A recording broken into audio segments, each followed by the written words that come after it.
बिस्मिल्लाहिर्रहमानिर्रहीम। अस्सलाम वालेकुम फ्रेंड्स, कैसे हैं आप? मैं अल्हम्दुलिल्लाह ठीक हूँ। तो आप सबको रमज़ान मुबारक। बहुत बहुत मेरी तरफ से अल्लाह ताला कबूल करे हमारे रोज़े, हमारी इबादतें। आज हम करेंगे रमज़ान की कुछ ख़ास और स्पेशल तैयारी। इफ्तारी सहरी के आइटम्स निकाल के सबसे अहम जो टेंशन वाली बात होती है ना, वो होती है आज हंडिया क्या पकाएं। तो इसका जो है 80% मसला इससे आपका सॉल्व हो जाएगा। तो मैं हर रमज़ान में रमज़ान को इजी बनाती हूँ। रोज़े भी रखे जाते हैं, कुरान भी पढ़ना होता है, तो जाहिर है दुरूद शरीफ तस्बीह भी पढ़नी होती है। तो माशाल्लाह से इबादत का महीना है, तो इबादत जितनी ज़्यादा हो सके हमें करनी चाहिए। तो देखिए, सहरी इफ्तारी का जो सामान है वो छोटा मोटा जो बच्चे शौक से खाते हैं, जो हम खाते हैं, वो तो बनता रहता है साथ साथ, लेकिन मेन जो टेंशन होती है वो हंडिया की है। ऐसा है कि गोश्त सारे लेके आते हैं रमज़ान से पहले। हम तैयारी तो करते हैं ना, गोश्त चिकन मटन जो भी लाना होता है वो लेके इकट्ठा आ जाते हैं। इकट्ठा नहीं भी लेके आते, चलो आप थोड़ा भी लेके आते हो, लाजमी नहीं कि इकट्ठा ही लेके आना है, थोड़ा भी लेके आते हो। तो मेरी कोशिश होती है कि मैं ना कीमे के पैकेट बना लूँ। गोश्त के पैकेट भी बना के मैं रख लेती हूँ और कीमे के पैकेट भी बना के मैं रख लेती हूँ।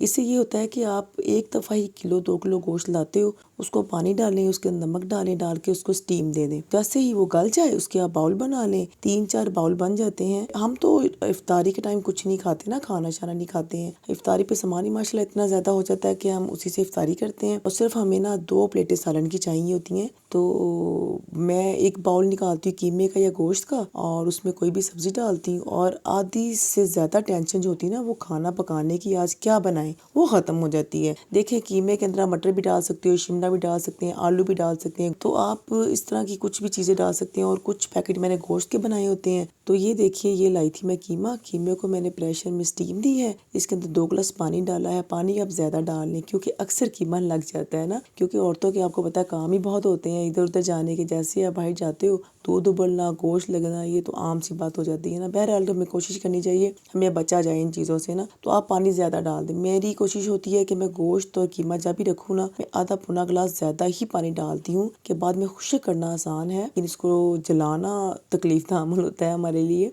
तो ये जनाब, मैंने कीमा जो है उसको स्टीम दे के अच्छी तरह से पका लिया है। उसके 4-5 बाउल जो हैं वो बन गए हैं। फिर मैंने गोश्त लिया, उसी प्रेशर में गोश्त डाला है, उसमें नमक डाला है। तो अगर आप चाहते हैं सिरका डालना तो सिरका डाल लें, क्योंकि रोज़ों में आपको पता मौसम भी कुछ इस तरह का है कि हम रिस्क नहीं ले सकते गले ख़राब का ना।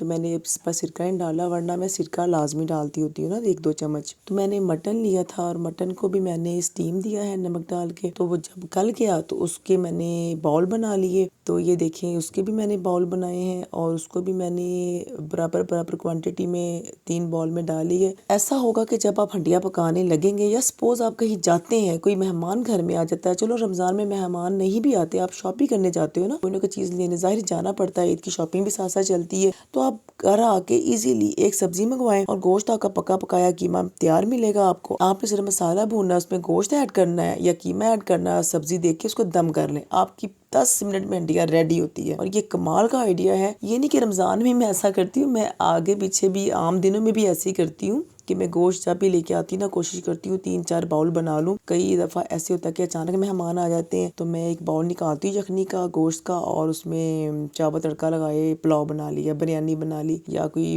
कढ़ाई बनानी है, उसमें आलू को चीज़ डालनी है। तो मेरे लिए बहुत आसान काम है ये वाला। तो मैंने सोचा कि मैं ये काम करती हूँ, मुझे ये ईजी लगता है, तो क्यों ना मैं अपनी बहनों को भी सिखाऊँ ये काम, कि वो भी ये करें, अपनी ज़िंदगी को ईजी और आसान बनाएं।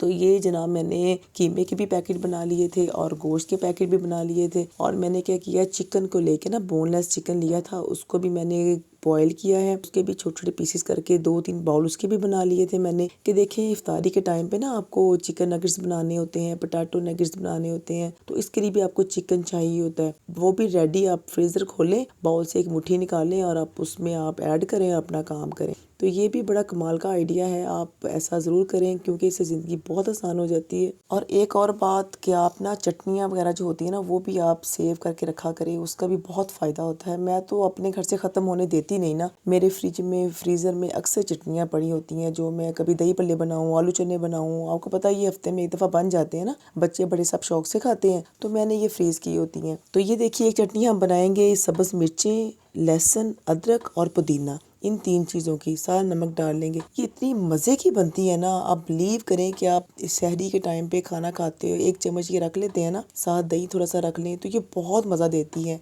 आपने कुछ भी पकाया होता है ना, समटाइम दिल करता है आप कुछ और खाएं, ये चटनी साथ रख लेते हैं तो आपको बहुत ईजी रहेगा खाना खाना, और ये हज़म भी बहुत जल्दी करती है, हाजमा भी बहुत होती है। तो ये मुझे बहुत फ़ायदा इसका होता है। तो ये चटनी आप ज़रूर रखें अपने पास। और ये है कि इसको खाने से आपको कोई मेडिसिन की ज़रूरत भी नहीं पड़ती, क्योंकि इसके अंदर अदरक भी है, लहसुन भी है, पुदीना भी है इसमें, तो आपको ये बहुत फ़ायदा देगी। ये आपने बना के इसको फ्रीज़ कर लेना है, और पहले तो कोशिश करें 1 हफ़्ता ये चल जाती है। 1 हफ़्ता ये होता है कि आप 1 चम्मच निकाल के यूज़ करें इसको, तो ये चल जाएगी आपकी ना। अगर आपने ज़्यादा क्वांटिटी में बनानी है तो आप फ्रीज़ कर लें इसको, आधी आप नीचे फ्रिज में रख लें, आधी आप फ्रीज़र में रख लें। तो जब फ्रिज वाली ख़त्म हो जाए तो आप फ्रीज़र वाली निकाल लें, इसको यूज़ करना शुरू कर दें।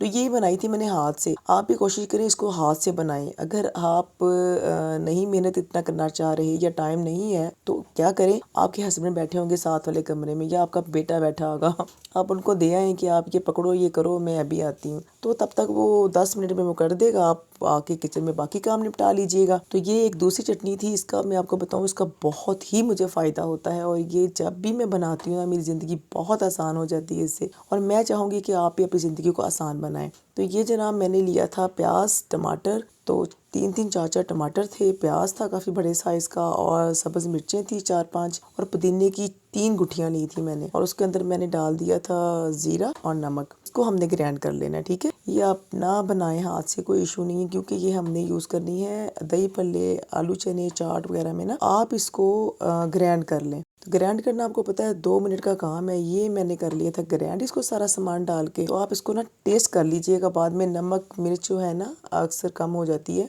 तो वो आप टेस्ट कर लीजिएगा। अगर आपको कम ज़्यादा लगे तो आप उसको बाद में ऐड कर लीजिएगा। ये 2 चीज़ें आप बना लें, आप दुआएं देंगी कि मैंने आपको कितना अच्छा ये मशवरा दिया है। और आप इन दोनों को फ्रीज़ करें, आपके महीना 2-2 महीने की चटनी चल जाती है। जब भी आप दही भल्ले बनाएं, आलू चने बनाएं, तो आप इसके अंदर 2 चम्मच ऐड कर दें। इसका मज़ा इतना ज़बरदस्त होता है ना, कि चीज़ें होती हैं मैंने फ्रीज़ की होती हैं। तो देखिए ऑन द टाइम अगर हम कुछ बनाते हैं ना, तो इमरजेंसी में कभी हमारे पास पुदीना नहीं होता, कभी हमारे पास कोई चटनी नहीं पड़ी होती, तो ये अगर आपके पास फ्रीज़ की हुई है ना, तो आपको आसानी हो जाती है। आपने निकालना है 2 चम्मच और उसके अंदर ऐड करना है। बाकी जो सामान है प्याज, टमाटर, ये सब वो आपको पता अवेलेबल होता है घर में ना, तो वो डालें और आप चटनी बनाएं। बहुत मज़े का टेस्ट इससे बनता है। आप दही भल्ले, आलू चने में डालते हैं, आप रमज़ान में इसको बनाइएगा, इंशाल्लाह आप दुआएं देंगे। तो रोज़े जनाब आप भी रख रहे हैं और हम भी रख रहे हैं। अल्लाह ताला हमें हिम्मत दे, ताकत दे, और हमारे रोज़े कबूल करे इंशाल्लाह ताला। और दुआ में आप मुझे याद रखिएगा और बताइएगा मेरा व्लॉग कैसा लगा। तो आप मेरे चैनल को लाइक, शेयर एंड सब्सक्राइब ज़रूर कीजिएगा। मिलते हैं नेक्स्ट व्लॉग में, तब तक के लिए अल्लाह हाफिज़।